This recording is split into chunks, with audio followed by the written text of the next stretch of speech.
Welcome everyone to a special bonus episode of Tales from the 90s. This is our 16th bonus episode. If you've never watched these before or not familiar with them, my normal series, Tales from the 90s, is where I go back and look at specific months and years of the 90s. On the bonus episode, it can cover the 90s, it can cover whenever. So this month I should say, I do one a month. I've decided to tackle wrestling magazines. And I know print media is not really much of a thing these days, but man, when I was a kid, seeing a wrestling magazine on the newsstand was the happiest part of my day. So anyway, let's go back in time and talk about some wrestling magazines. Viewer warning. The following program contains material that may be too intense for some viewers. Parental discretion is advised.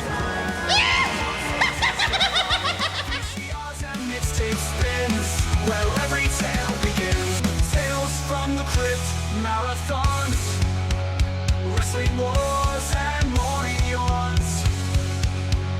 Play kickball in the street, man, those days can't be beat. Tales from the 90s never die.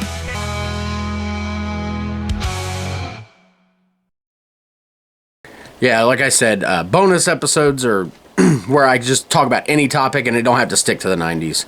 Because as much as I love talking about the 90s, and it's my favorite thing to talk about, obviously, there is other things that I can talk about that isn't just, situated in the 90s. Although, for the most part, this one is. For the most part. But anyway, I'm going to go back and tell you, of course, obviously, I'm a huge wrestling fan. I'm going to go back in time and tell you the first wrestling magazine I remember seeing. And I remember it well, and I actually looked it up to see when it was because I remember the cover so much. It was a WCW magazine, and it had Sting on the cover. And I remember it was a purple one, and I found it. It's from January of 1992. So the very first wrestling magazine I seen, and that I bought. At this time I bought it. I'll get into that a little bit, but yeah. I'd been watching wrestling kind of off and on.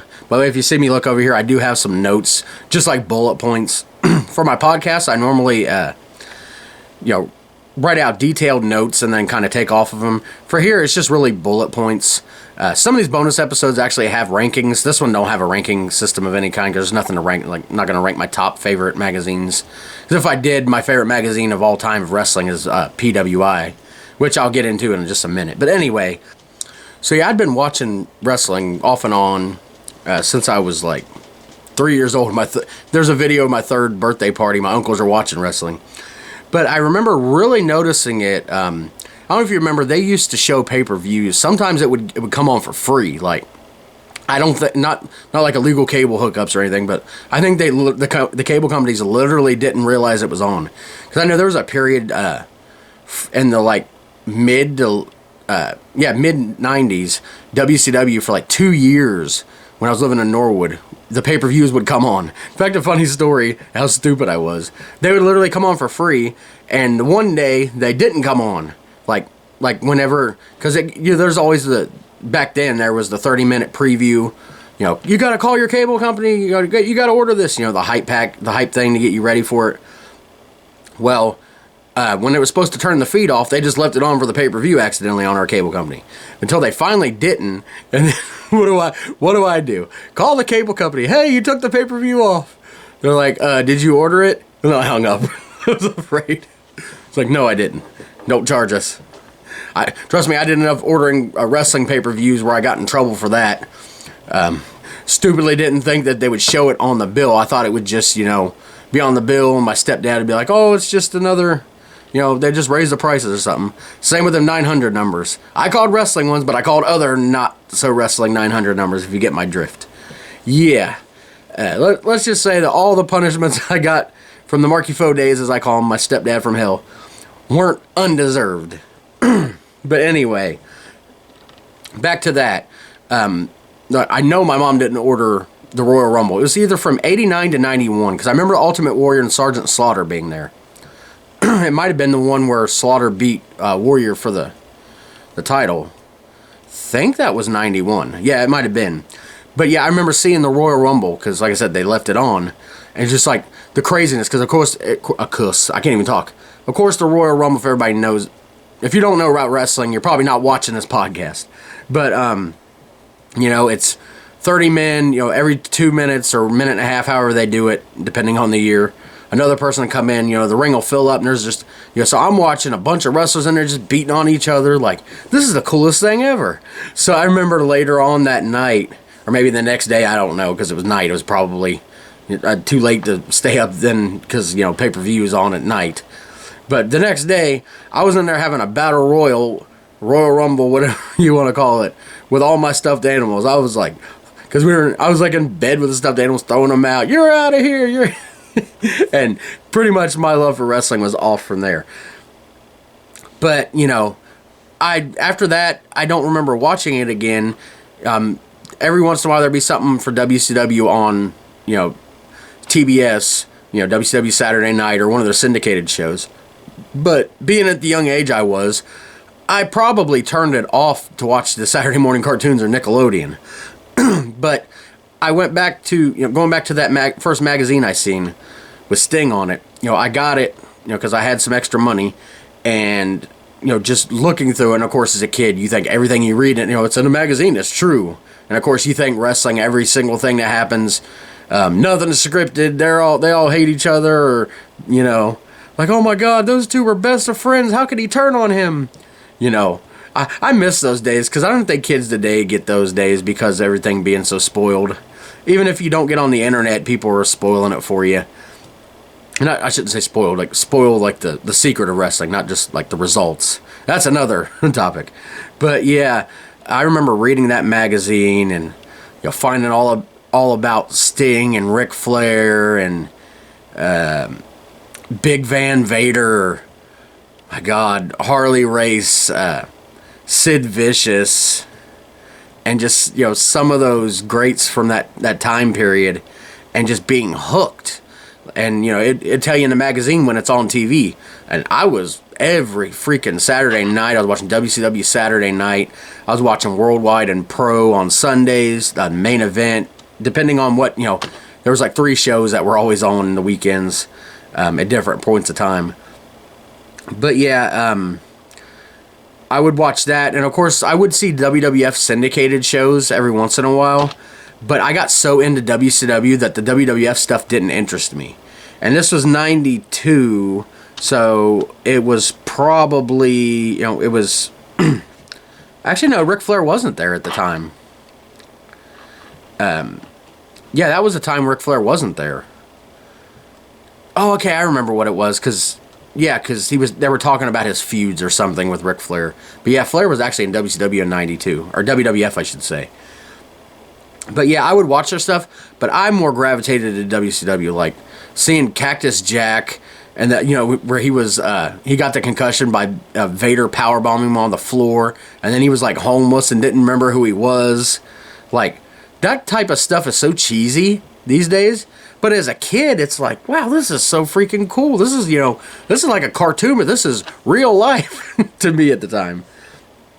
But yeah, I always preferred WCW up until the end, basically, even though WCW was steaming pile of crap near the end. Full disclosure, actually, I stopped watching wrestling as big of a fan as I became, especially during the Attitude Era, from about the mid-99 until the early months of 2001, right when they bought WCW. Like, I'd moved to Indiana. I was a teenager, so I was more interested in girls, and I was living with my dad and my sisters, and my sister's sister, which I'm not related to, and their cousin, which I'm also not related to, were like around my same age. So I would go around town with them, and I'd be trying to date their friends. Of course, me being me, I'm not going to ask anybody out. But anyway, basically, long story short, I got more interested in girls and trying to find a way to get a girl to go out with me to watch wrestling. And plus, we didn't have cable either. So, like I said, it was a long story short. I know it took 5 hours, but it was almost a 2-year period where I didn't watch wrestling. And then once I started back in 2001, once WWF bought WCW, I've watched it constantly since then. So, that's 20-something years. But anyway, it all started, of course, like I said, watching a few things, but basically my love of it started with seeing that very first wrestling magazine. And then, I would start looking at the rack there at UDF, one of my favorite stores ever, United Dairy Farmers, there in Norwood, because this is when we moved to Norwood. And I would see this other magazine. There would be Pro Wrestling Illustrated, PWI. What are the other ones they had? Inside Wrestling, The Wrestler. They were all owned. They were known what is known as the Apter mags. Bill Apter was the publisher of it. Not the publisher, I don't think. He might have been the editor-in-chief, I think. But anyway, they were all kind of the same thing. And they were presented as so-called, well, I don't even want to say the word, because I'm in the wrestling business, I shouldn't be saying the word that starts with a K, even though people do anyway. It's a wrestling term, it's not a derogatory term. But anyway, they were presented as if, everything is real. And they would always have these, because once I discovered this, I could started reading about WWF and started getting more into that. They would always have these dream matches. I remember in the late 90s, they'd have Sting versus Undertaker, which everybody still wants to see. Stone Cold versus Goldberg, the dream matches. And they would have these interviews with the wrestlers, which, of course, later on I found out they just literally made up. There was a woman on there, it was Brandy Mankiewicz. I don't know exactly how you say her last name. But she was basically the heel of the magazine. She loved all the bad guys, hated all the good guys. And I don't remember what year it was. It was maybe 10 years ago, 15. Sorry about the dogs. Stop! They're barking at the dogs outside. 10, 15 years ago, I believe the guy's name is Stu Sachs, is one of the editors, one of the main guys at the magazine, finally admitted that he was actually her. There was no Brandy this whole time. It was a character. And I was like, don't tell me that. You just ruined it for me. I thought there was this woman there that just hated all these goody two-shoes wrestlers. But yeah, once I discovered the PWI magazines, it was even better. I still checked out the WCW ones and started seeing the other magazines, but the PWI magazines were just, I love these freaking magazines. They'd have, of course, there'd be really cool pictures in it you could use as posters, and they'd sometimes actually have posters, especially WCW magazine and the WWF and WWF Raw, because they had two magazines going at the same time. They would put out fold out posters, but there would be full page color photos in these magazines that I would just take out as posters. But some of the things that they'd have in the PWI magazines, like the arena reports, where they showed different cities throughout the country and different wrestling companies that wrestled there. Of course, the big ones, the WWF, WCW, and I actually started learning more about ECW through them. So the first time I'd heard of ECW was these magazines. And then my friend at school brought an audio tape, just an audio tape, not even video, obviously, because there's no way to, it's not like you have bring your phone and show somebody at school like you can today. An audio tape of promos from Taz and the Sandman and Tommy Dreamer and RVD, just basically playing the whole episode, until we could hear it. And just hearing ECW hooked me onto this show. And it was on our town at 2, 3 in the morning on Channel 25. WBQC, I remember it well. They had other shows on at that time of the day, too. I'll just leave it at that. Although they were fully clothed because it was a local channel. They couldn't get away with, it wasn't pay-per-view. But anyway, I started learning more about ECW through this magazine and other companies. But the coolest thing to me now is being involved in the wrestling business.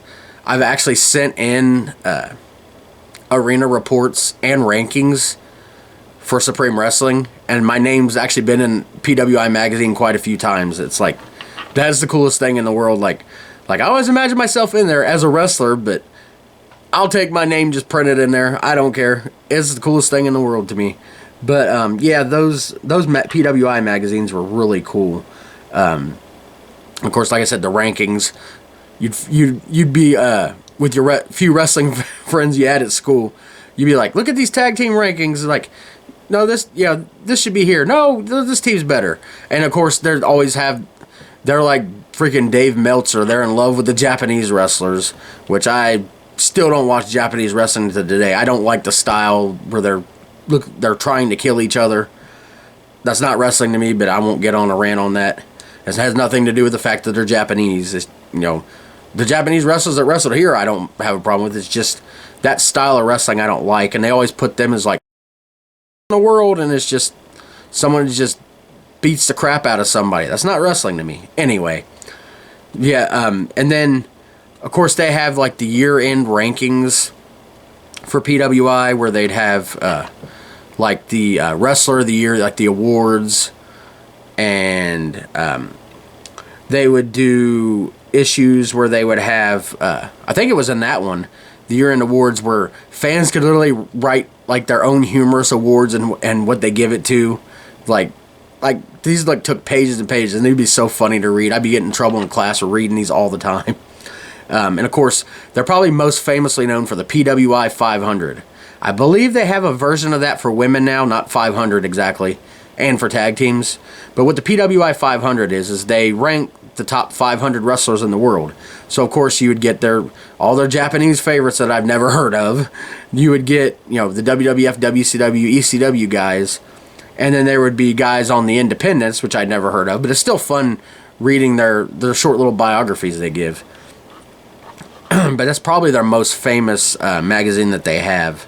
Everybody always, I remember, I think it was 96, Dean Malenko was Wrestler of the Year, which surprised a lot of people, but I was a huge WCW fan, so I was like, yeah, Dean Malenko finally got to the top. He's going to be world champion any day now, thinking, PWI influenced that. Of course it didn't. Hogan and his creative control, and Hall and Nash and Bischoff, they all controlled that stuff. But to me, the PWI 500 is definitely big. It's like I said, it's probably what they're most known for.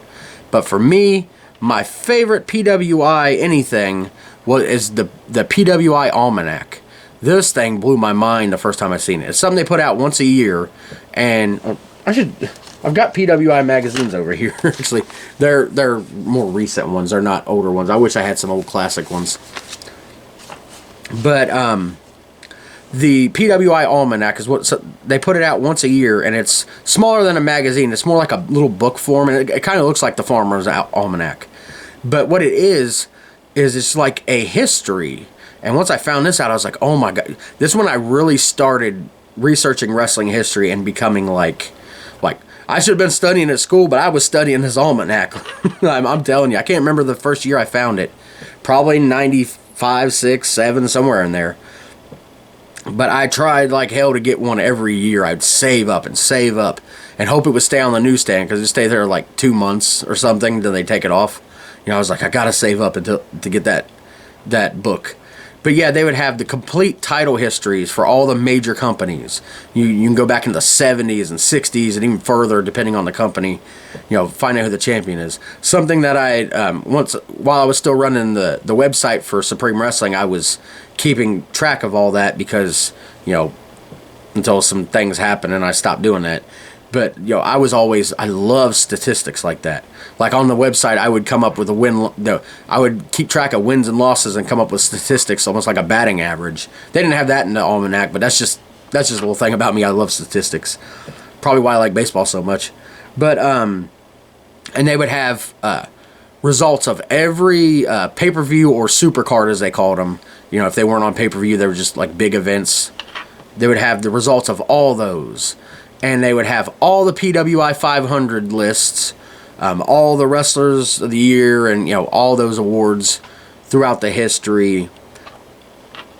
And they have like a list of like every wrestler there's ever been, like in alphabetical order. Like this was like, I don't want to say it's sacrilegious to say it was my Bible, but at the time it felt like it was. I love the freaking PWI Almanac. I don't even know if they still make it, because of course, right at our fingertips today, we've got all this information. But just put yourself back in the mid 90s there, even late 90s. You can't go on a Wikipedia. You can't go on a dedicated wrestling website and find this information. You had to get it in this almanac, and you wanted the new one each year, so you had that year's worth of data to go on there. Like I said, I don't know if they still make that. It's kind of obsolete these days with the internet, but man, what a time. But as I'd said, I had to save up for that. there was a time I didn't worry about saving up for it because I flat out stole these magazines. And I preface this by saying I may tell it in a humorous way and laugh or something, but I'm not advocating this, and it was stupid. And if I could actually go back in time, I wouldn't have done it. But, and I've probably told this story before, but I really wanted, I can't remember what magazine it was. Could have been PWI, WCW. I'll talk about a little bit about the WWF magazines a little later on. But I can't remember what it was, but I really wanted it. So I went into UDF and I stole it. And I'd probably done it twice. I don't remember if they had cameras in. If they did, it was just like that one little camera near the door that, who knows if they even recorded it, if it just, maybe recorded just for the day. But anyway, they might have even had a camera. But I took it a couple times. And I guess they were on to me because the next time I came in to do it, they caught me immediately. And like, the guy chased me down and I was scared. This was when I was in 4th grade. So, around, I don't know, 9, 10, 11, 12, whatever I was then, I can't remember. But, yeah, made me stay there, called the cops, and then I proceeded to do the dumb thing. Well, I thought it was a smart thing because I thought I was going to find a way to get out of trouble because, even then I didn't think they were going to arrest me. I was just more worried about getting in trouble with my parents, especially Marky Foe, my stepdad, because, besides the things that I did that I deserved punishment for, there was a lot of things we didn't even do anything and we got punishment. But I'm not trying to make this episode about any of that. I was just saying why I was scared to death. So I literally told the cops that we just moved to the neighborhood, even though this is we'd moved to the neighborhood in the middle of 3rd grade, about December or January or something like that of the following year. This is probably like over a year later. But I told them I just moved to the neighborhood. I couldn't remember where I lived. So they seen I had a book bag on. They knew I was going to school. Only could be one school in the neighborhood, Norwood View. So they took me there. And I walk in, and the first person you see at the desk is the secretary. And why is this important? Because the secretary lives literally at the end of our block. So she obviously knows I know where I live. And, the cops walked in. This student says he doesn't know where he lives. And she looked at me, shook her head. She's like, come on, Jason, you know where you live. And the cops looked at me. I was like, I'm so dead. Originally I thought if I told them I didn't know where I lived, that they would just let me go. I was saying, I'm sorry. It's a little kid, they'll let me go. No, they're going to see this thing through. So they called my parents and I was freaking dead meat, I'm telling you. And I wasn't allowed in UDF for a little while. I'm glad it didn't take. I was just in there I think last year, July 4th, they didn't come after me. Didn't you steal wrestling magazines 20, 30 years ago? It would have been 30 probably at this point. But yeah, you would think I'd learn from that. But no, once I went to middle school, which is like a mile away and we had to walk to it, there's a store called Thriftway, which isn't there anymore. I don't even know if they're in business anymore. Hopefully I don't get arrested for admitting this. But I started taking them from Thriftway. And I'd go in there early in the morning before school at 7:30 or something, 7:30. And I had a system too. I would be wearing jeans, so I'd take the magazine, put it down my pants leg, and so it didn't look suspicious, I would always walk through the store, look like I'm looking for stuff, and then go buy a pack of gum or something, and walk out, and probably never got caught, and probably took 10, 15 of them. Like I said, I was a kid then, so hopefully the statute of limitations are gone on that. Otherwise, they're going to be coming after me. Yeah, I know, stupid. Like I said, I'm not advocating anybody go out and do that. I mean, you can say one thing about people stealing food for their family because they can't afford them. That's one thing. This wasn't that type of thing. I was being an idiot and stealing wrestling magazines. But it shows how, obsessed I was with these things. I'd be reading them in school and get in trouble. In art in middle school, instead of doing the art project, I would just make cardboard belts or belts out of aluminum foil. And I was by the time I'd become obsessed with Ric Flair, he came back to WCW in '93, I think. Yeah, the beginning of '93, and he quickly became my favorite wrestler of all time. And I was always going around saying I'm the nature boy. Well, these kids in school was like, look, it's Nature Sack, because if you add sack to it, it's funny because we're in middle school, ha ha ha. Some people never get over that schoolyard mentality. That's not a word. Mentality of schoolyard insults. Looking at you, Snake Boy. Oh, I'm fat. Anyway, that's another subject. I get off on tangents on all these podcasts. But anyway, to make all that long story short, I definitely regret doing all that. Maybe if I would have got caught and arrested, it would have done me some good. But like I said, I don't suggest anybody doing anything like that. But I'm just trying to show of how obsessed with these freaking things I was. And that's obviously going too far with the obsession. But some other magazines that they had were, of course, the WWF magazine. And then they came out with the WWF Raw magazine, which was where Vince Russo, shit stain as Jim Cornette calls him, and I call him because I can't stand freaking Vince Russo to save my life.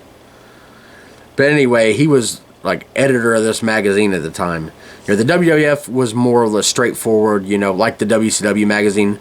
The Raw was where they'd have like the fold out of like the women, like Sunny. It was usually Sunny or Sable in the bikinis and trying to be a little more risque.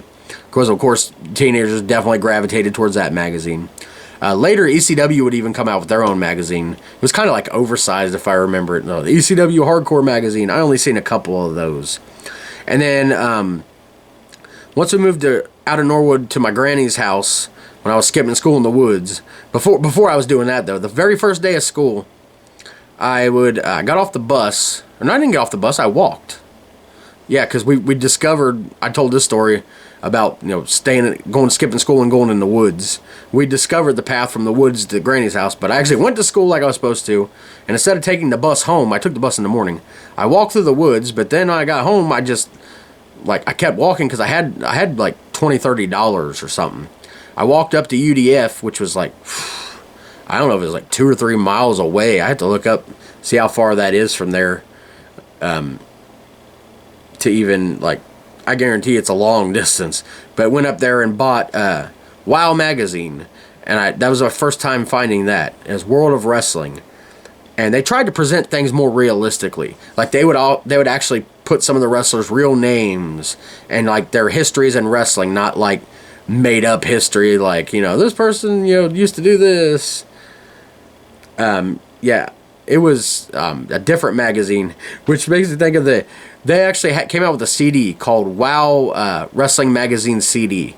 And they also had one called Slammin' Wrestling Hits. We got these in the early... Me and my brothers. Well, I bought them. But, to get wrestling... Before I get to that, I got to tell a story since we're talking about wrestling. My brother Travis... by the way, next month's bonus episode is going to be all about my brothers. Hopefully an interview with me talking to all three of them. Not at the same time, but in different conversations. Hopefully that's going to come together for next month. If not, it's just going to be me telling stories about them anyway. But anyway, my brother Travis got paid by Marky Foe when we went back to get our stuff after we left him. Literally left him laying in the driveway. He tried to jump on the car. I told that psycho story before. But anyway, he gave him $20 because he was always like, he would hide the remote and say whoever finds the remote gets $10. The other ones get punished. It was his way of entertainment. So he would hide the remote, tell Travis right where it's at because Travis was his favorite because he was younger. I guess he couldn't beat on him. And then of course me and Josh get punished. It's like, why do we get punished? Because you lost your remote, fat ass. But anyway, enough of that. Anyway, Travis got the $20. And he bought 2 copies of the same tape of WWF The Music Volume 3. Now, this was a good tape. This had the Brood music, Gangrel, the Ministry of Darkness, Undertaker, Kane's music, DX, Stone Cold, some of the greatest songs. The ICP song, the only one that I actually can halfway stand, the one for the oddities, or the oidies as we called them. But yeah, he got 2 copies of this tape. And of course, me and Josh are thinking, of course, he's going to let us have one of them. Why would he need 2? No, he would literally give us the tape, get mad at us for some petty thing, take it back, and Mom and our stepdad, then Steve, who wasn't the Marky Foe, would be like, well, you gotta give it back to him. He bought it. Like, well, he gave it to us. And he would just, like, out of nowhere, just take it. And then he accused me of, I'll save some for that. But anyway, we got these wrestling magazine, the WoW wrestling magazine, not out of the magazine, but we bought it, I think, and Slammin' Wrestling Hits, and they were these generic wrestling, regular wrestling things, but done by these generic bands, or in some cases just computer music. And oh my god, it's the worst stuff, but it's so bad it's good. Like some of the stuff is like I should do a video of reacting to these songs. They're so hilarious. Like the Rock song, "You smell what the Rock's cooking, huh?" But the absolute worst one, and I think it was WoW magazine CD. The absolute worst one was the worst, and I mean funniest, was the Big Show's theme. You're like, well, it's the Big Show. Ah! He literally screams like an opera singer. I gotta react to that one at least. But then they have like the glass breaking for Stone Cold to be like little tinkling. We would just sit for hours listening to this. And of course, when we wrestle outside, we'd only have these because we couldn't afford the WWF CDs. We would have these themes playing when we'd wrestle outside on the little CD player boombox. It'd be like they were probably watching us thinking we're inbred or something. I don't know. But yeah, those were the days. But that's just some of my memories of wrestling magazines and other things surrounding them, like the CDs. Sadly, nowadays, they still print these things. I don't know if WWE has magazines anymore. I'm willing to bet they don't. I think the only ones they have nowadays are the PWI ones. And I think it's just PWI. Obviously the 500 and all that. But I don't think they have the Inside Wrestling and the Wrestler anymore. And obviously no ECW or WCW magazine. AEW I don't think has a magazine. But yeah, they've all, just like newspapers and Sports Illustrated and all this other stuff, they've all pretty much became obsolete. You're more likely to get this stuff digitally now. PWI has a way you can digitally get their magazine, and of course, it's all there. You can get it on your phone. You can take pictures of it if you want the pictures, but it's not the same. Get the actual magazine in your hand with the staples and the way the magazine felt and smelled. It's just something you can't describe to people nowadays. It's old man rantings or whatever you want to call it. But yeah, I miss those days, especially that PWI Almanac. If anybody out there knows that they still make that, let me know. It'd be fun to get it, just to have it. I think the last one I got was like 2007, I believe, is the last one I got. And we actually started using that in we have one of those old WWF trivia games from like the 96, 97. And for some of the questions, I would just pick a random thing out of the magazine and ask, whoever's playing the game, like, who won the championship from who on this day, or something like that. But we would use it for but board games that we'd make up. But yeah, wrestling magazines, man, what a time to be alive, and what a time to do stupid stuff to get them, which I shouldn't have done. But I just, nothing but fond memories of thinking of those. I collected them all. I reread them hundreds and hundreds of times. Like if I'd have been, this is how I would have been if I would have been around in the 50s with the Tales from the Crypt horror comics, where the kids would literally come up with clubs of EC comic fans where they would pass, and I'm sure they did the other comics too. That's just my favorite EC comics, Tales from the Crypt, of course. They'd pass around the comics and all that stuff. But it was just, it was a different time to be alive, just like it was in the 50s, Each generation has their own thing. I'm sure stuff that people do these days won't be around in another 20 years. It'll be something else. But yeah, wrestling magazine's such a fun time. And like I said earlier, next month's bonus episode, I can't remember exactly when it is. I got it down. I think it's a Saturday, near the end of February. Hopefully, I'll have interviews with all my brothers. Just be them talking on the phone. You'll hear it. My brother Josh joined me for a video game episode a few months ago, so I know that the audio picks up really well on that.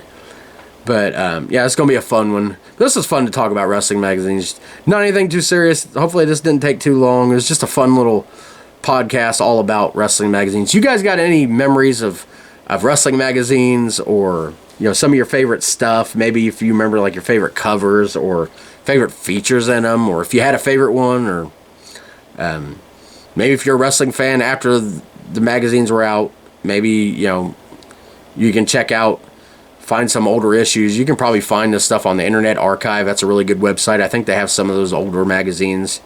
It won't be the same as having it in your hand and be able to read it and learn new things like that. But it was still it will still give you kind of a glimpse into what it was like for us 90s kids. But thank you for joining me, and we will see you next time. Hope you watch us. Watch the bonus episodes, watch the regular podcast, all the other stuff I do on there. I'm putting out content like it's going out of style.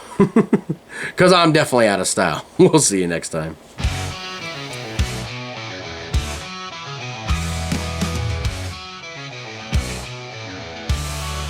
Tales from the 90s never die. In our hearts they testify.